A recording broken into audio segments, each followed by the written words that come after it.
Life on Auto. Part 1. The Automatic Unconscious. Chapter 1. The Emerald Tablets. "Wake up," said Manuka. My eyes opened on cue, and then a moment later my body came to. "I had a dream." "And what did it mean?" she asked. "I saw you ride upon a lion, and in it I pulled at a sword in the stone. That blade was pinned atop the Father's four-sided pyramid, and I saw myself free that sword when a brass door burst open as I caught sight of 4 creatures carrying a divine throne." "4 creatures?" asked Manuka. "Yes, and I think they were 4 teachers." "And what about the sword?" she asked. "I'm not sure how I found it, but I remember those 4 creatures' faces. And once the sword came loose, I felt as if a fire began to shine from deep within. But now that I'm awake, I'm not sure how to explain it." We were far off in the forest, where I laid my head to rest upon a stone beside a great tree. I stood up and paced 28 feet around this oak to measure its thick trunk, and then I moved the stone upright to honor this place as a shrine where my soul felt most at ease. There had been a great shift upon this land, and I sensed the soldiers and common folk viewed this change as tragic. But Manuka and I found the Mother's Temple hidden from the people, and I knew this discovery was auspicious magic. Ever since we found the Mother's Pyramid, I began to hear a whisper within the wind. Yes, it was as if the air sent a message, but I could not understand what it was saying, what I should look for, or where to even begin. And once the great wind came about, it grew so cold as if the great Mother of Earth had to yell and shout. Then I heard something moving behind us. I turned to look, but nothing visible to the human eye came out. Manuka prayed with her face against the ground, but I waited for another sound, but nothing came around. Ever since we found the Mother's Pyramid, I had trouble distinguishing fantasies from reality, because I heard that whisper conjure all kinds of feelings and sounds. I could not identify who said it, or what the meaning was between the various resonances and tones. Sometimes this wind was subtle and gentle, but other times it felt like the Divine Mother howled from her throne. I could get lost in my mind for hours, and it seemed as if I could sit alone and wonder for days. Now what were these whispers trying to say? What were these voices within the wind trying to explain? After I sat for quite some time in contemplation, I began to wonder who I was after all. In that dream, I dreamt I was the wind, and it felt as if the wind had led me to answer a great call. And this dream was unlike anything I'd ever dreamt. Oh, I wish that dream would never fade. I tried to hang on to the memory, because I'll never forget that feeling when I touched the blade. And now that I was awake, it felt like I'd been sleepwalking upon this land. For who was I? I was just another human man. And ever since I had that dream, I knew that dreams could have important meaning. It was like a great revelation floated in pure spaciousness, and that's why I believe our dreams could represent secret teachings. What if this tree is God, and we knew it not? What if this tree is from the Garden of Eden, and the humans forgot? Asked Manuka. And what if these trees are God's temples of creation, and this stone lingam is a connection home to the divine? But then why are we here? And what is God waiting for us to find? You know, ever since we found the Mother's Pyramid, I've been able to hear a whisper as if the wind speaks to me. And even when I close my eyes, it's always trying to get a hold of me. It's trying to set you free. It's trying to liberate us all. It's nature's way of speaking out so that someone will rise up and protect creatures large and small, she said. Had it been days, weeks, or years, because still the Father's temple showed few signs of change. Manuka and I ran from that mystical pyramid because their old habits of anger, greed, and ignorance always stayed the same. They trapped us inside. They even forced us into bondage and threw us into cages upon the 4th floor. It seemed everything in my life collapsed when we became prisoners behind that brass door. But what can we do? After everything we've tried, the sufferings of this world always repeat. Oh, Manuka, I'm afraid I'm too tired, and I'd rather go back to sleep. I closed my eyes and rested my head back upon the stone. I began to wonder about those 4 mystical creatures carrying the divine throne. Wake up! Wake up! Nature is with us, and it's on our side. She's all we ever need, and we are her protectors until the day we die. It doesn't matter if the whole world turns against us. It barely matters what harm they try to do. As long as we keep the light alive within our hearts, then sooner or later we're going to help her truth break through, she said. You think so? Trust in what you love. Continue to do it, and it will take us where we need to go, whispered Manuka. But I don't know. Manuka was the only one I trusted, and she might have been the only reason I was still alive upon this earth. With my bare feet along the ground, I sat up and crossed my legs, then waited beside her in the dirt. The tree branches swayed, and so the leaves waved with the wind overhead. Why, I think I dreamt a soldier pressed a gun between my eyes, and then he told me I was dead. All the soldiers spoke with weapons, but in that dream I preached of uniting when an earthquake rattled through the ground. That's when the brass door broke open, and surely that was a symbolic revelation waiting to be found. Union was our way to save this planet. It is how peace on earth first began. But still this present moment felt like purgatory while we waited in between as these corrupt leaders had yet to reveal a new united plan. Union is the way of nature. Union is the way our world can heal, whispered Manuka as she leaned forward at the base of the giant tree when both of our bodies came to kneel. Somehow her and I were always in tune, as if she could hear what I was thinking. I guess we were always together, ever since we were kids in the very beginning. O Shiva, I bow to you. You are the burning spark at the center of our heart. Auspicious one who is the light of the universe, you are the divinity that has been within us from the very start, said Manuka. Why, this stone shrine became a holy place where both of us would pray. I took a deep breath into my lungs when I heard what the wind in her voice had come to say. We who do not fear the truth know that the truth cannot lie. That which is below is like that which is above, and we honor the revelation of death connecting us back to life. As in living this path, so comes a pathway we experience once we die. We are working with that one miracle, as all things are from the Ancient One. As the Mother is our moon, we know the Father is our sun. The Spirit carries us in her womb, for the earth is a great mother and releases us from doubt and fear. Then the Father illuminates the perfection in this world, where we behold the wonder of creation is right here.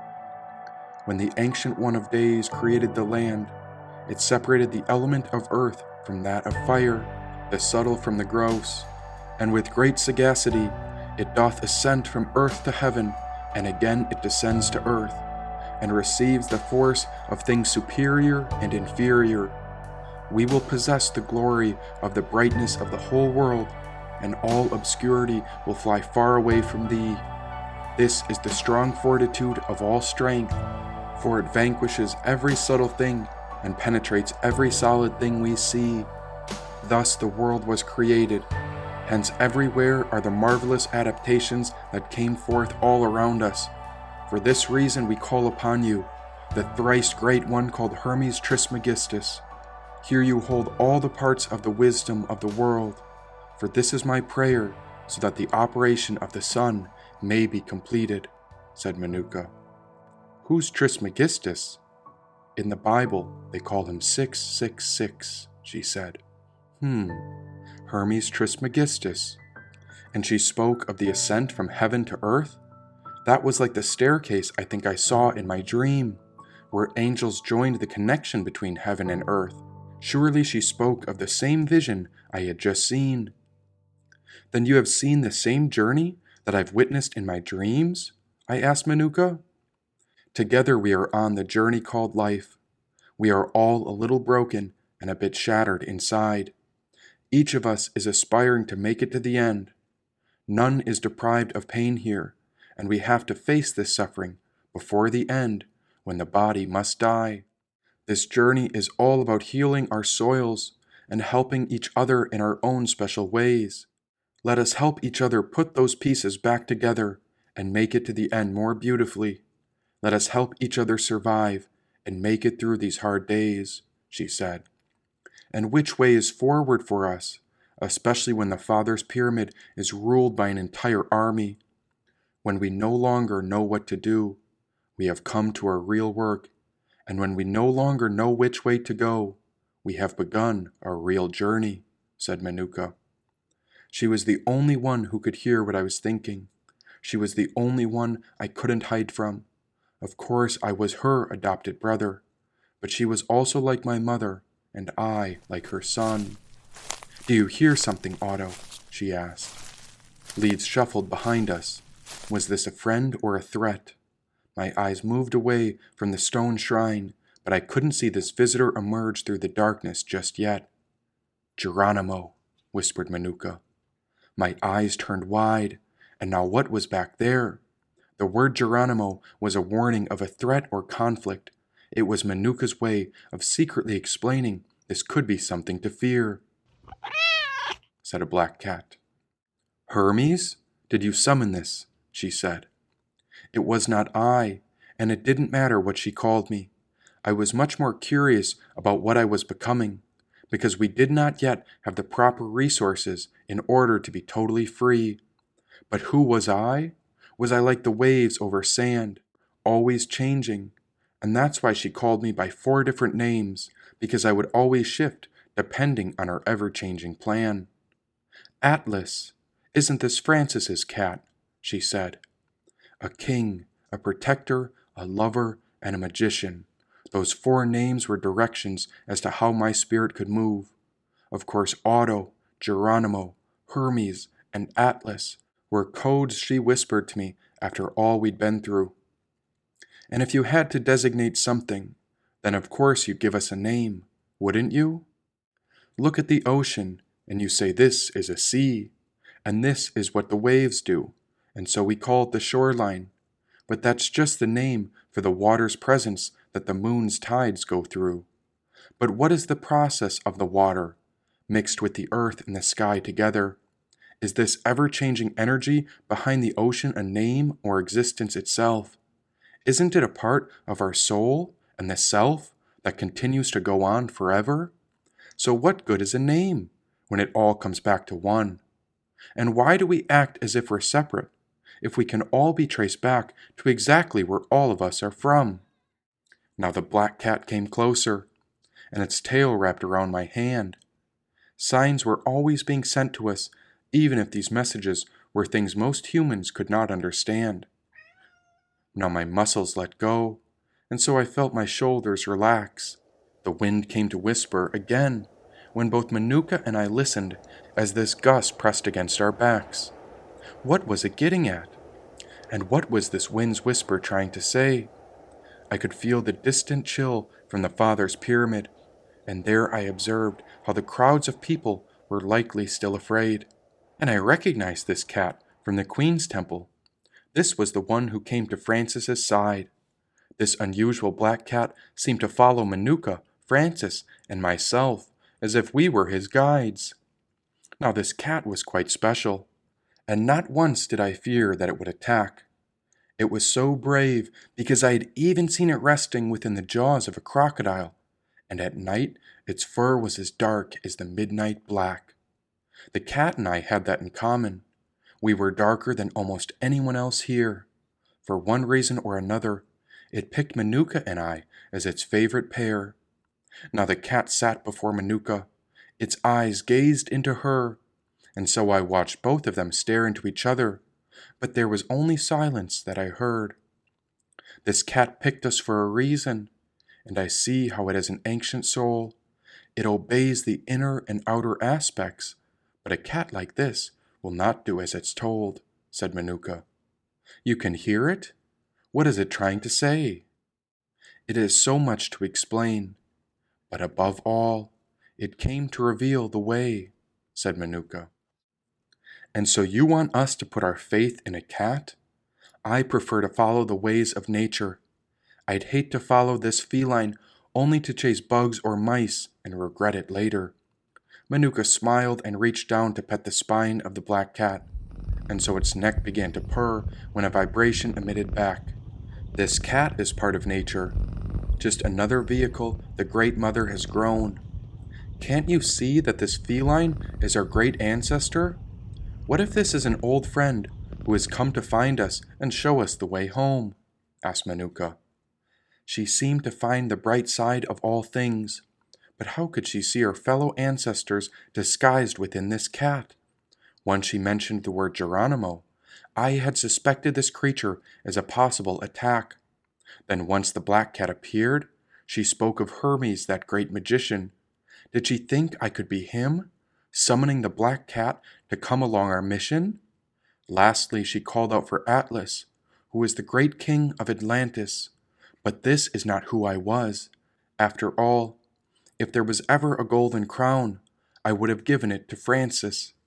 Manuka always spoke in codes, like riddles to reveal different situations within a simple word or sound, and ever since I heard her whisper Geronimo, I still suspected that another threat could be looming around. I do enjoy the presence of this feline friend, but I alone cannot hear what the black cat has to say. I paused to smile. Maybe you can translate what it's thinking. Then we'll know if this cat can guide us on our way. She leaned into me and hugged my shoulder. Then she let out a gentle laugh. For Manuka was a wise woman, and in truth, she could find an answer to any question I asked. If anyone had a connection to ancestors, then it is she who could speak with the elders and communicate through spirit. Although we had faced these otherworldly forces together, it was her alone who had never feared it. Well, this cat is quite special.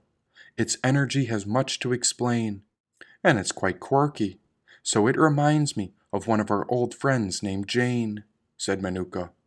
The moment she said it, I felt a mental picture within my mind shift and reframe.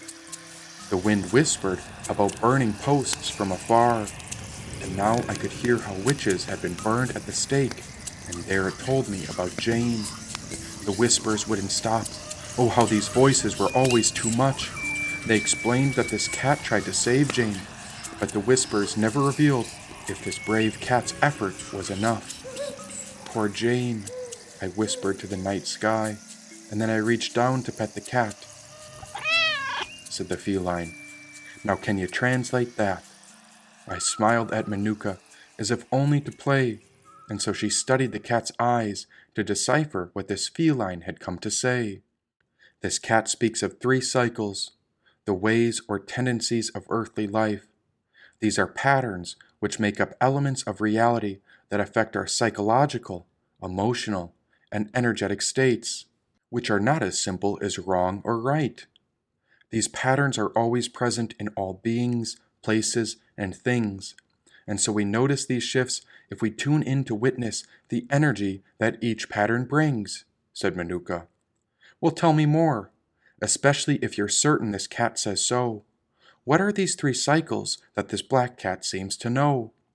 Long ago, I learned it's best never to tell someone they are wrong, and so I try to respond by allowing a conversation to expand and grow. Why stop any of us from learning?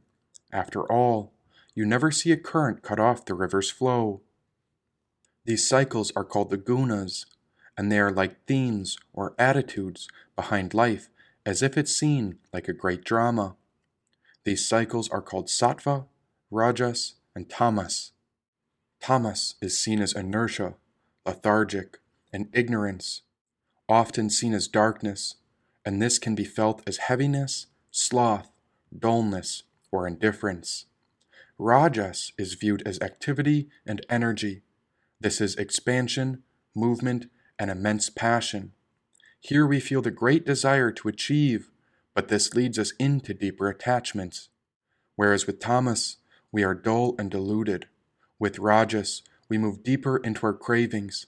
Then with sattva, we feel the truth, goodness, and balance to become all-embracing. Here in sattva, we feel the spiritual essence, and this is an upward flow. This embodies intelligence and harmony, while each of these aspects come as a means for our spirit soul to grow, said Manuka. The ways in which this woman spoke are the ways I prayed our world would come to wonder. I leaned over to wrap my hands around her, and this is why I always loved her. Somehow she could tap into all that could be known. Now the cat rose to its feet, as if it was ready to go. Anything else you want to add? Anything else I should know? I asked the cat. A cat such as this will mirror you. Cats are magical because they can reflect the sides we cannot quite see. It's their curiosity, investigating the levels of our inner intelligence and awareness. This is their survival mechanism, which promotes realization to find whatever a body, mind, or spirit might need, said Manuka. And what are these sides we cannot quite see? Koshas. These are a creature or person's sheaths, or layers of who you are, as they exist within and underneath, said Manuka. So you're telling me a cat knows who I am? I paused to look at this silly cat, because it offered a slow blink right back. Well, come on, black cat. Now what are you getting at?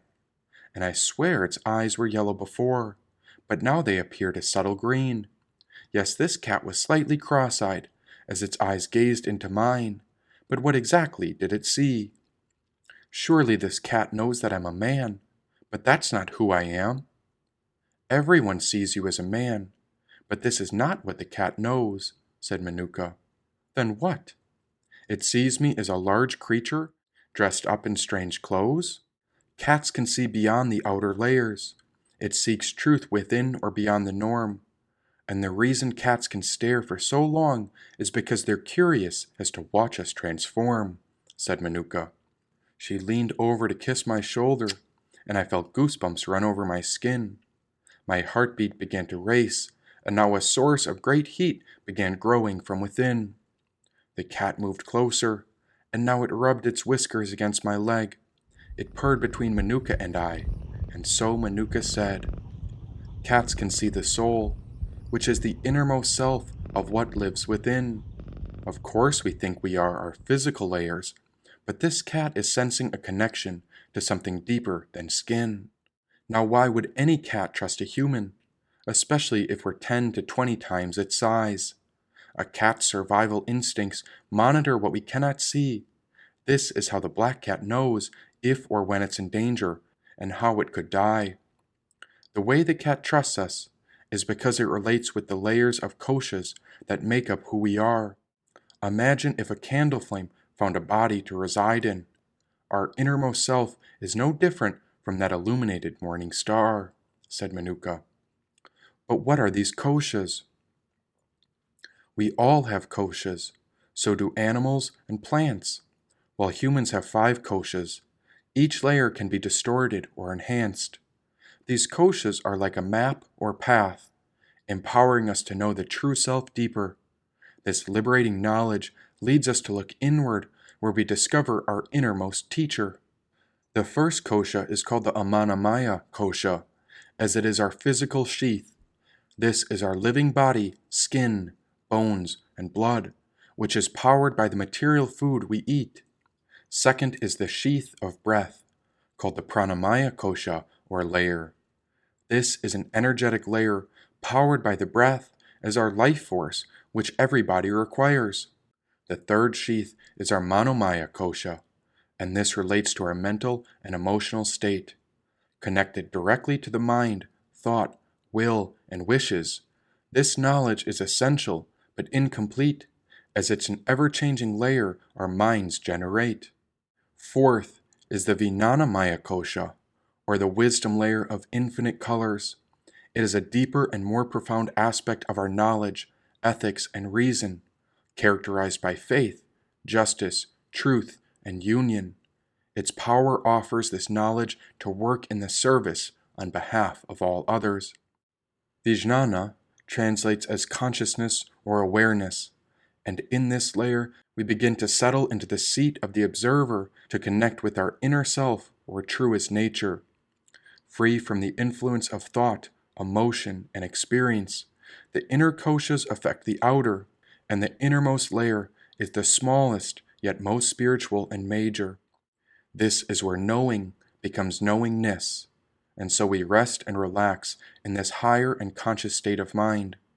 In this inner kosha, we realize we are not our thoughts, feelings, emotions, or even our bodies, but rather we are something behind the thinker of thoughts, the feeler of emotions, and the observer that is embedded deep within the layers by design.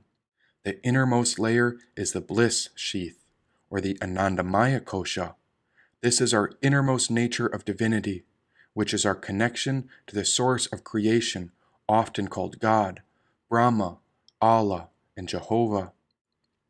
This layer is not something to be observed.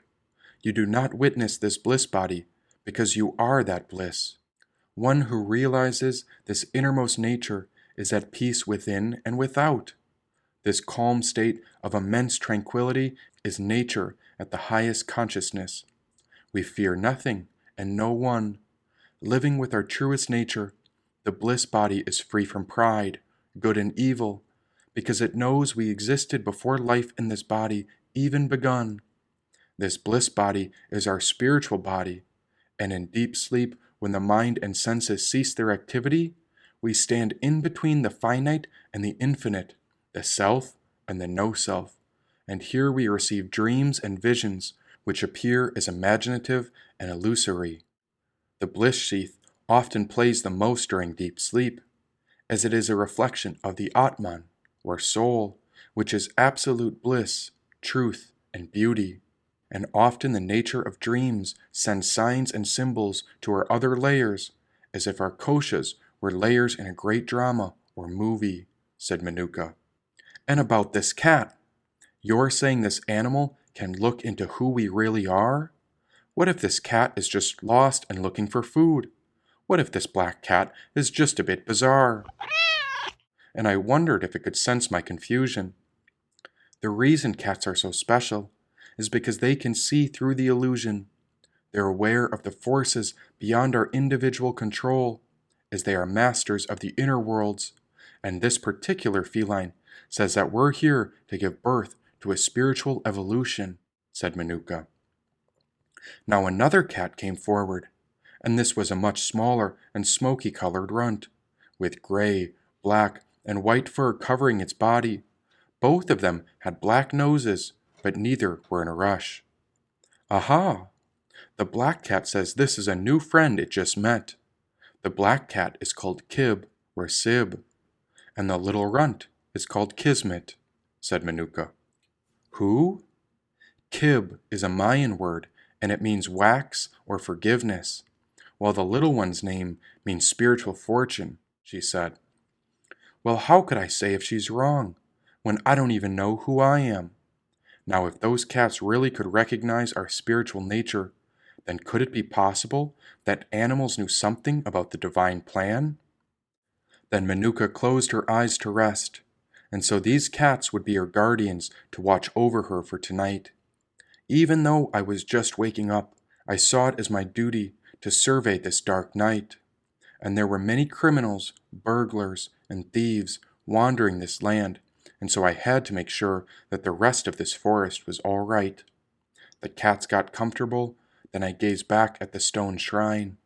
It was just a simple stone, but I knew this as a place where I felt the deepest connection to the divine. You're a good man, Otto, whispered Manuka. She called me Otto, and it was the name I couldn't quite figure out. She said Otto was an automatic lover, but I still had my doubts. Otto meant automatic, all right, but this name kept me tied back to my primal nature. Was I conscious of the unconscious? And who was I after all? Otto was just a laborer from the old order that promised to protect her.